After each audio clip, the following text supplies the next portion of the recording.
Hello दोस्तों, स्वागत है आप सभी का आपके अपने YouTube channel the next level में। और आज के वीडियो में मैं आपके लिए झारखंड सचिवालय का जो प्रैक्टिस सेट या फिर मॉक टेस्ट या फिर मॉडल प्रैक्टिस सेट आप जो भी कह लें वो लेकर के आ गया हूँ, जिसमें टॉप 50 जीके, जीएस और करंट अफेयर के क्वेश्चन होते हैं। ये पार्ट नंबर 38 है। अगर प्रीवियस ईयर के पार्ट्स आपने नहीं देखे हैं तो प्लेलिस्ट में जाएं, या फिर मैं प्लेलिस्ट का लिंक आपको डिस्क्रिप्शन बॉक्स में भी दे दूंगा, वहाँ से आप देखें। अदर पार्ट्स भी बहुत अच्छे अच्छे क्वेश्चन हैं, अच्छे से एक्सप्लेन करवाए गए हैं, आपके आने वाले एग्जाम्स में बहुत ज़्यादा हेल्पफुल होंगे। तो पूरा जरूर इसे देखें। और साथ ही साथ ये एमसीक्यू बेस्ड क्वेश्चन है, तो आप चाहें तो एमसीक्यू में से क्वेश्चन का आंसर भी कर सकते हैं और एट द एंड ये भी बता सकते हैं कि आउट ऑफ 50 आपके कितने मार्क्स बने हैं, कितने सही हुए हैं और कितने गलत हुए हैं, और कितने क्वेश्चन के बारे में आपको नहीं पता था ये आप भी एनालाइज कर ही लोगे, तो ये बहुत ही आपके अच्छा हो जाएगा। और पीडीएफ भी आप डाउनलोड कर सकते हैं। पीडीएफ के लिए भी लिंक जो है आपको नीचे डिस्क्रिप्शन में मिल जाएगा। तो चलिए शुरू करते हैं हम आज का क्वेश्चन आंसर सीरीज। पहला क्वेश्चन है कि झारखंड कर्मचारी चयन आयोग के नए अध्यक्ष कौन नियुक्त हुए हैं। जेएसएससी के नए प्रेसिडेंट, नए चेयरमैन कौन बने हैं? तो इसके नए चेयरमैन बने हैं प्रशांत कुमार। प्रशांत कुमार इसके नए चेयरमैन बने हैं। आगे है सबरीमाला एक हिंदू तीर्थ क्षेत्र है। यह किस बाघ अभयारण्य के अंदर आता है? सबरीमाला मंदिर आपने सुना होगा, और इसको लेके अभी बहुत ज़्यादा विवाद भी चल रहा था कि इसमें महिलाओं को, फीमेल्स की एंट्री को चालू रखा जाए या बंद, सॉरी, फीमेल्स की एंट्री पहले बंद थी और अभी भी बंद ही है, तो इस पर विवाद चला था कि क्या किया जाए, फीमेल्स की एंट्री को इसमें चालू कर दिया जाए या जो बंद है उसी को चालू रखा जाए। तो इस पे विवादित ये मामला हुआ था, तो इसलिए इससे रिलेटेड क्वेश्चन भी आपसे पूछा जा सकता है। तो आपको पता होना चाहिए कि ये केरला में आता है ये मंदिर। कई बार एग्जाम में पूछा जाता है कि सबरीमाला मंदिर, सबरीमाला टेम्पल किस राज्य में है, तो ये भी आप याद रखेंगे, ये केरला में है। और अगर आपसे पूछा जाए कि यह किस अभयारण्य के अंदर आता है, तो ये पेरियार अभयारण्य के अंदर आता है। और पेरियार अभयारण्य केरल में स्थित है, और यह जो है खास करके हाथी, तेंदुआ, सांभर, हिरन, भालू, नीलगाय और जंगली सुअरों के लिए प्रसिद्ध है। आगे है जनजातीय अंतर्राष्ट्रीय सेमिनार, अंतर्राष्ट्रीय जनजातीय सेमिनार या इसका आयोजन झारखंड में कहाँ किया गया? तो इसका झारखंड में आयोजन हुआ रांची में इसका आयोजन हुआ था, और ये रांची के ऑड्रे हाउस में इसका आयोजन किया गया था। नेक्स्ट है पृथ्वी की पपड़ी पे मुख्य रूप से क्या शामिल होता है? पपड़ी, या फिर कई जगह आपको ये भूपर पट्टी भी लिखा हुआ मिल जाता है, ठीक है, भूपर पट्टी, तो ये भी आपको लिखा हुआ मिलता है। तो ये प यहाँ पे होगा, तो भूपर पट्टी भी आपको लिखा है, या फिर पपड़ी, या फिर पृथ्वी के ऊपरी हिस्से में, इस तरह से कई चीज़ें आपको अलग अलग चीज़ें मिलती हैं। तो मुख्य रूप से जो शामिल होता है, तो इसमें मुख्य रूप से शामिल रहता है सिलिका। हम आपको पता ही होगा कि सियोल बोलते हैं हम, ऊपरी हिस्से को हम क्या बोलते हैं? सियोल। तो सियोल जो बोलते हैं, ये सियाल या सियोल बोलते हैं, ये इसलिए बोलते हैं, ये SIAL, तो SI से सिलिकन हो जाता है, सिलिका हो जाता है, AL से एल्यूमिनियम हो जाता है। तो सिलिका और एल्यूमिनियम की प्रचुर मात्रा इसमें पाई जाती है, जिसमें सिलिका जो है ये सबसे ज़्यादा होता है। और पृथ्वी के ऊपरी भाग को भूपर पट्टी कहते हैं, और भूपर पट्टी के अंदर की तरफ 34 किलोमीटर तक का क्षेत्र होता है, यानी कि ऊपर से 34 किलोमीटर की गहराई तक का जो क्षेत्र है वो भूपर पट्टी होता है। और सबसे ज़्यादा इसमें होता है ऑक्सीजन, 46% के आसपास, या 47 कह सकते हैं आप, और लगभग 27 से 28 के बीच में होता है सिलिका, और 8% होता है एल्युमिनियम। याद रखेंगे आप। झारखंड का एकमात्र केंद्रीय विश्वविद्यालय कहाँ स्थित है? दोस्तों साथ ही साथ आप भी आंसर जरूर करें, ठीक है, आंसर करना बहुत ज़रूरी है, तभी आपको सिर्फ देखने से समझ में नहीं आएगा, क्योंकि मेरे साथ अगर आप भी पढ़ेंगे, आप भी दिमाग लगाएंगे, तभी यहाँ पे आपको कुछ फ़ायदा होने वाला। नहीं तो सिर्फ वीडियो देखना है और फिर ख़त्म कर देना है, तो उससे कोई फ़ायदा होगा नहीं। अगर आप इसको देखने में जो भी है 15 मिनट, 20 मिनट, 30 मिनट समय दे रहे हैं, तो इसका पूरा यूज आप कीजिए, ठीक है। तो झारखंड का एकमात्र जो विश्वविद्यालय है ये स्थित है ब्राम्बे, रांची में। केंद्रीय विश्वविद्यालय की बात हो रही है ये, ठीक है, केंद्रीय विश्वविद्यालय, तो ये ब्राम्बे, रांची में है। और वैसे झारखंड में कुल 6 विश्वविद्यालय हैं, याद रखेंगे। वहीं झारखंड में एक IIT भी है, IIT ISM, ये आपको धनबाद में स्थित है। Indian institute of technology, Indian institute of mines. और झारखंड में ही हिंदी विद्यापीठ देवघर में अवस्थित है। ये कई बार एग्जाम में पूछ लिया गया है। आगे है सियोल किसकी राजधानी है? सियोल किसकी राजधानी है? तो सियोल जो है वो दक्षिण कोरिया की राजधानी है, याद रखेंगे। अब देखिए, राज्य और राजधानी ये तो आप याद करें ही करें, ठीक है। उसके बाद एक आ जाता है मुद्रा, तो मुद्रा भी अगर आप याद रखेंगे तो ये भी आपको बहुत फायदे करेंगे। जैसे आप दक्षिण कोरिया, उत्तर कोरिया दोनों की मुद्रा क्या है? क्रॉन है। तो ये वॉन है। तो ये सब चीज़ें आप याद रखेंगे, आपको बहुत फायदा होगा। वहीं अन्य चीज़ें यहाँ पे नीदरलैंड की राजधानी द हेग है, UAE की राजधानी आबू धाबी है, और उत्तरी कोरिया की राजधानी प्योंगयांग है। अंधी और ओपर पीती नाम से प्रचलित विवाह किससे संबंधित है? अंधी और ओपर पीती, तो अंधी और ओपर पीती विवाह जो है ये हो जनजाति के लोग इस विवाह को करते हैं। इनके यहाँ जो विवाह होता है उसको ओंधी और ओपर पीती कहते हैं। देखिए, जनजातियों से संबंधित हमने वीडियो प्रोवाइड किया है, 8 पार्ट में वीडियो प्रोवाइड किया है, आप जरूर उसको देखें, उससे निश्चय ही आपको फायदा होगा। सिंधु घाटी सभ्यता एक डैश युग की सभ्यता है, यानी कि कौन सा? हमारे जो इतिहासकार हैं इन्होंने सभ्यताओं को अलग अलग कालखंड में विभाजित किया है। किसी को पाषाण युग, किसी को लौह युग, किसी को स्वर्ण युग, किसी को कांस्य युग, इस तरह से अलग अलग युग में बांटा है। तो सिंधु घाटी सभ्यता को किस युग में रखा गया है? तो सिंधु घाटी सभ्यता जो है वो कांस्य युगीन सभ्यता है। कांस्य युगीन, कांसे का प्रयोग उस समय होता था। और सिंधु घाटी सभ्यता को आद्य ऐतिहासिक युग में रखा जाता है। और सिंधु घाटी सभ्यता का समय C14 कार्बन डेटिंग जो होता है C14, इसके अनुसार 2350 BC से, यानी कि बिफोर क्राइस्ट से 1750 BC है। आगे है नो हेलमेट नो एंट्री, किस जिले में चलाई जा रही है? झारखंड में एक अभी अभियान चलाया जा रहा है, नो हेलमेट नो एंट्री, यानी कि अगर हेलमेट आपके पास नहीं रहेगा तो आपको एंट्री नहीं मिलेगी। तो ये अभियान चलाया जा रहा है धनबाद में चलाया जा रहा है। और क्या है कि जिला सड़क सुरक्षा समिति द्वारा धनबाद जिले में यह अभियान चलाया जा रहा है। इस अभियान के तहत सभी कार्यालय प्रमुख एवं विभाग से सभी कर्मियों एवं आम लोगों को बिना हेलमेट के प्रवेश पर रोक लगा दी गई है, ठीक है। चलिए नेक्स्ट देखते हैं। अकबर ने मियाँ का शीर्षक किसे दिया था, यानी कि किसको उन्होंने मियाँ का जो सरनेम है या दिया था? तो उन्होंने मियाँ का सरनेम दिया था तानसेन को, मियाँ तानसेन, याद रखेंगे आप, मियाँ तानसेन। वहीं तानसेन को अकबर ने कंठभरण वाणी विलास की उपाधि भी दी थी। और तानसेन महान अपने समय के संगीतज्ञ भी थे, और तानसेन अकबर के नवरत्न में भी शामिल थे। वहीं तानसेन का असली नाम रामतनु पांडे था, यह भी आपको याद रखना चाहिए। और बीरबल को राजा की उपाधि दी थी अकबर ने ही। और बीरबल जो है, इनका असली नाम क्या था ये आप मुझे कमेंट करके बताइए, ठीक है। बीरबल का रियल नेम ऑफ बीरबल, ये आप मुझे कमेंट करके बताएंगे, ठीक है। रियल नेम ऑफ बीरबल क्या था? आसान सा क्वेश्चन है।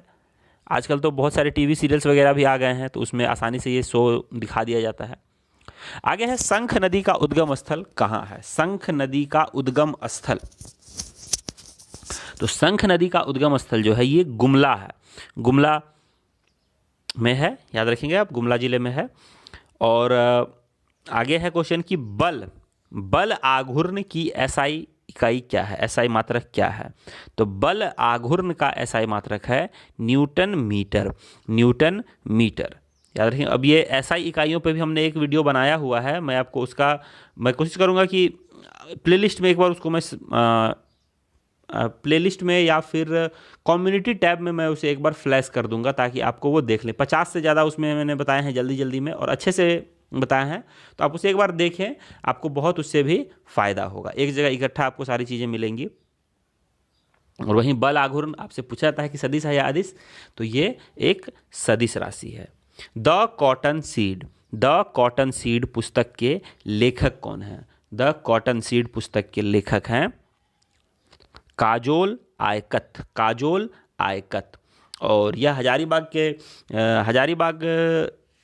के रहने वाले हैं और इन्हें दिल्ली में United nation population fund association से सम्मानित किया गया। और इस पुस्तक में समलैंगिक व किन्नर समाज के आर्थिक विकास के क्षेत्र में उनके रिसर्च के लिए ये अवार्ड उनको दिया गया। आगे है भारतीय संविधान का अनुच्छेद 21 जीवन और व्यक्तिगत स्वतंत्रता का संरक्षण किससे संबंधित है? भारतीय संविधान का अनुच्छेद 21 जीवन और व्यक्तिगत स्वतंत्रता का संरक्षण ये किससे संबंधित है? तो ये संबंधित यानी कि कौन कंट्रोल करता है इसको, ये भी आप समझ सकते हैं। तो ये संबंधित होता है भारतीय नागरिकता के मौलिक अधिकार से। भारतीय नागरिकता का ये मौलिक अधिकार है, आपका फंडामेंटल राइट है। और प्राण और दैहिक स्वतंत्रता को विधि द्वारा स्थापित प्रक्रिया से वंचित किया जा सकता है, यानी कि इसको जो है वंचित किया जा सकता है प्राण और दैहिक स्वतंत्रता को तो सिर्फ कानूनी प्रक्रिया के द्वारा, सुप्रीम कोर्ट के द्वारा, जैसे कुछ अगर हमारे क्रिटिकल कंडीशन हो जाए उन क्षेत्रों में। और विधि द्वारा जो स्थापित प्रक्रिया है ये जापान से लिया गया है, एग्जाम में ये भी पूछा जाता है। करमाली किस जनजाति की भाषा है? करमाली जो है ये कुरमाली जनजाति की भाषा है, याद रखेंगे आप। सॉरी, करमाली की भाषा आपसे पूछी गई है, यानी कि करमाली भी एक जनजाति है और एक भाषा भी जनजाति है, दोनों चीज़ें सेम है, ठीक है। और करमाली जनजाति में कि ग्राम पंचायत का मुखिया जो है वो मालिक कहलाता है और करमाली जनजाति के सर्वोच्च देवता सिंह बोंगा कहलाते हैं। तो इसके बारे में भी आपको जनजाति विशेष पर वीडियो मिल जाएगा। आगे है बेंजीन की खोज किसने की है? तो बेंजीन की खोज करने वाले व्यक्ति हैं माइकल फेराडे। बेंजीन की खोज करी थी इन्होंने। और विद्युत अपघटन के नियम को भी माइकल फेराडे ने ही दिया था। और विद्युत चुंबकीय प्रेरण का सिद्धांत भी जो है वो माइकल फेराडे ने ही दिया था। तो बहुत जबरदस्त काम था इनका। आगे है कि झारखंड के किस खिलाड़ी का चयन नेशनल राइफल शूटिंग टीम में हुआ है? तो आकाश रविदास का हुआ है, अशोक रविदास नहीं, आकाश रविदास, याद रखेंगे, आकाश रविदास। गेटवे ऑफ इंडिया किसने बनवाया था? गेटवे ऑफ इंडिया जो है ये किसने बनवाया था? तो गेटवे ऑफ इंडिया बनवाने का काम किया था ब्रिटिश सरकार ने। और गेटवे ऑफ इंडिया मुंबई में है। और वहीं जब जॉर्ज पंचम और रानी मैरी भारत आई थी तो उनके स्वागत में ये गेटवे ऑफ इंडिया बना था और ये 1911 में बनाया गया था, याद रखेंगे आप। आगे है पलामू जिले की स्थापना किस वर्ष हुई थी? पलामू जिले की स्थापना हुई थी 1892 ईस्वी में। 1892 ईस्वी में हुई थी, 1892 में। और पलामू जिला जो है इसका पलामू का ये प्रमंडल का भाग है, पलामू प्रमंडल ही है। और मेदिनीनगर पलामू जिले का मुख्यालय है। पलामू जिले का क्षेत्रफल 36,223 वर्ग किलोमीटर है। और पलामू जिले का लिंगानुपात जो है ये 952 है। और पलामू जिले में 6 विधानसभा क्षेत्र हैं। अगर आपको सारे जिले पे इस प्रकार का डिटेल चाहिए, ये जिस तरह से ये किया गया, इसमें कुछ और भी चीज़ें ऐड होंगी, तो अगर आपको ये चाहिए डिटेल इस तरह से, तो आप मुझे कमेंट करके बता सकते हैं कि हर जिले पे डिटेल एनालिसिस आपको चाहिए, तो मैं उस पर एक वीडियो लेके आऊँगा। एक लंबा सा वीडियो होगा वो सभी जिलों के बारे में, लेकिन वो बहुत ही इंपॉर्टेंट होगा, जो आपके आने वाले एग्जाम्स में बहुत काफ़ी यूज़फुल भी होगा। तो आप कमेंट करके मुझे ये भी बता सकते हैं। आगे है संविधान सभा द्वारा राष्ट्रगान को कब अपनाया गया? संविधान सभा ने राष्ट्रगान को कब अपनाया? राष्ट्रगान मतलब जन गण मना। अब देखिए क्या हो है कि बहुत से लोगों को राष्ट्रगान और राष्ट्रगीत में ही फर्क नहीं मालूम है। तो राष्ट्रगान जो है वो है जन गण मन और राष्ट्रगीत जो है वो है वंदे मातरम। ठीक है, तो यहाँ पे देखें तो संविधान सभा ने राष्ट्रगान को जो है वो 24 जनवरी 1950 को अपनाया था। इसको राष्ट्रगान यानी जन गण मन पहले एक गीत था, उसको राष्ट्रगान जो माना गया वो माना गया 24 जनवरी 1950 को। और राष्ट्रगान की रचना जो है वो रविंद्रनाथ टैगोर ने की थी। ये सब चीज़ें आप याद रखें। वही राष्ट्रगीत जो है ये बंकिम चंद्र चटर्जी ने इसको बनाया था, मतलब इनके द्वारा तैयार किया गया था, लिखा गया था। और ये 24 जनवरी 1950 को इसको भी राष्ट्रगीत के तौर पे अपनाया गया। और राष्ट्रभाषा हिंदी जो है, राष्ट्रभाषा हिंदी, इसको 14 जनवरी 1948 को संविधान सभा ने अपनाया था। और वहीं तिरंगे को 22 जुलाई 1947 को संविधान सभा ने अपना पार्ट बनाया था कि तिरंगा हमारा राष्ट्रीय झंडा होगा। आगे है कि राज्य सरकार ने कोरोना वायरस के संक्रमण को फैलने से रोकने के लिए सभी जिलों को कितनी राशि दी है। राज्य सरकार ने, यानी कि झारखंड राज्य की यहाँ पे बात हो रही है, तो झारखंड राज्य ने कोरोना वायरस के संक्रमण को फैलने के लिए सभी जिलों को 50-50 लाख रुपए दिए हुए हैं। 50 और जरूरत पड़ने पर ये पैसे और भी मिलेंगे, लेकिन अभी फिलहाल स्टार्टिंग फेज में 50-50 लाख रुपए दिए गए थे।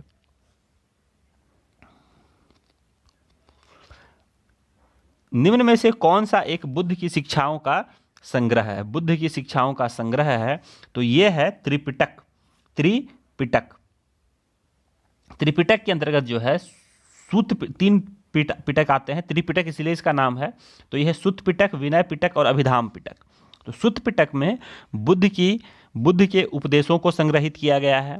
विनय पिटक में संघ के आचरण से संबंधित है और अभिधाम पिटक जो है वो बुद्ध के दार्शनिक विचारों का संग्रह है। तो ये इंपॉर्टेंट है। 2019 में 26 जनवरी 2019 में झारखंड के किस व्यक्ति को पद्म भूषण सम्मान से सम्मानित किया गया था। तो ये मिला था करिया मुंडा को। राजनीति से संबंधित हैं ये। दिलवाड़ा मंदिर कहाँ अवस्थित है। दिलवाड़ा मंदिर कहाँ अवस्थित है, तो ये अवस्थित है माउंट आबू में। दोस्तों अगर वीडियो पसंद आ रहा है तो आप इसे लाइक भी कर सकते हैं, और अगर आपको इच्छा ना हो तो लाइक ना करें, आप डिसलाइक भी कर सकते हैं। ठीक है, चाहे तो आप डिसलाइक कर दें ताकि अपना रिस्पॉन्स आप दें ताकि आपको वीडियो कैसा लग रहा है। और यह जो है यह जैन धर्म से संबंधित है। और दिलवाड़ा का जो जैन मंदिर, इसको दिलवाड़ा का जैन मंदिर ही कहते हैं। तो दिलवाड़ा मंदिर का निर्माण विमल पाल एवं तेजपाल नामक सोलंकी वंश के 2 मंत्रियों ने किया था। मानिया सिंह किस खेल से संबंध रखती हैं। मानिया सिंह जो है ये स्केटिंग करती हैं, स्केटिंग। और ये रांची की रातू की रहने वाली हैं। और मानिया सिंह स्केटिंग खिलाड़ी है इस वर्ष। और यह इसी वर्ष जम्मू कश्मीर के गुलमर्ग में आयोजित राष्ट्रीय आइस स्टॉक प्रतियोगिता के लिए झारखंड टीम में हिस्सा बनी थी ये। आगे है निम्न में से कौन सीमेंट का मुख्य संगठक है। तो सीमेंट का जो मुख्य संगठक है वो है चूना पत्थर।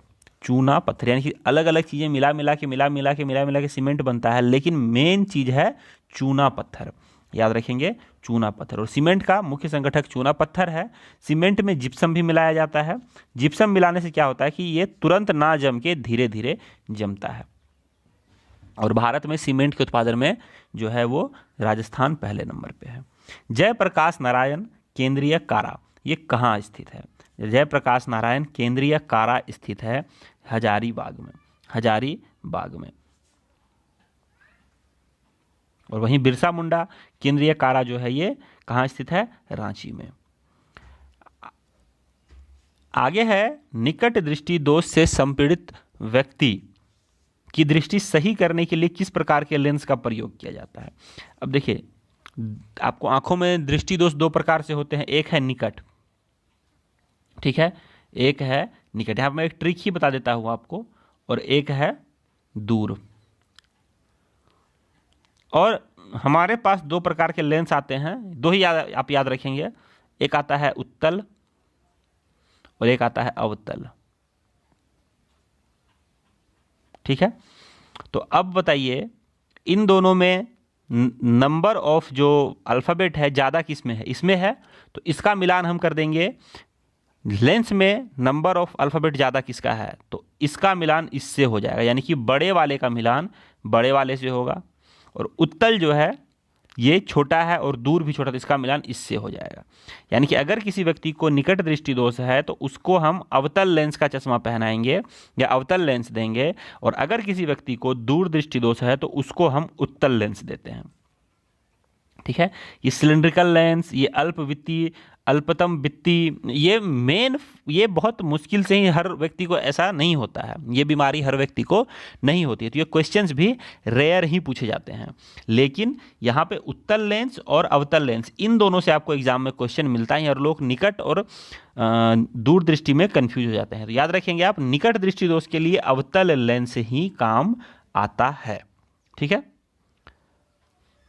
और यहाँ पे देखें तो मानव नेत्र की न्यूनतम स्पष्ट दूरी जो है वो 25 सेंटीमीटर होती है, और निकट दृष्टि दोष के कारण वस्तु का प्रतिबिंब रेटिना पर ना बनकर रेटिना के आगे बन जाता है, और ऐसे रोगी को लेंस की गोलाई बढ़ जाती है, और लेंस की फोकस दूरी घट जाती है, और लेंस की क्षमता बढ़ जाती है।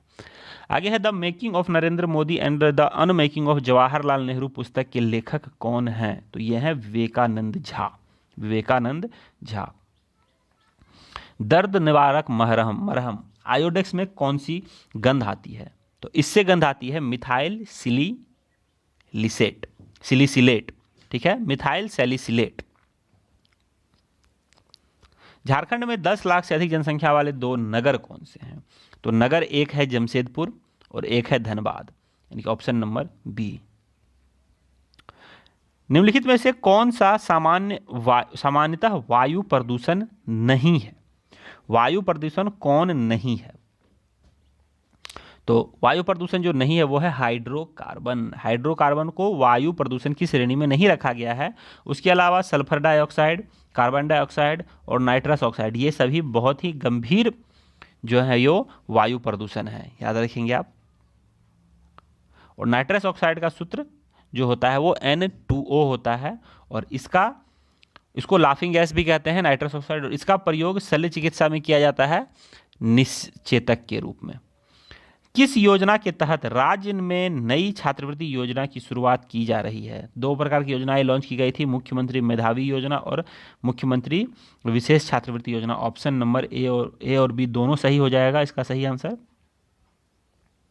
सूर्य मंदिर कौन से राज्य में स्थित है, दोस्तों आप PDF जरूर डाउनलोड कर लें।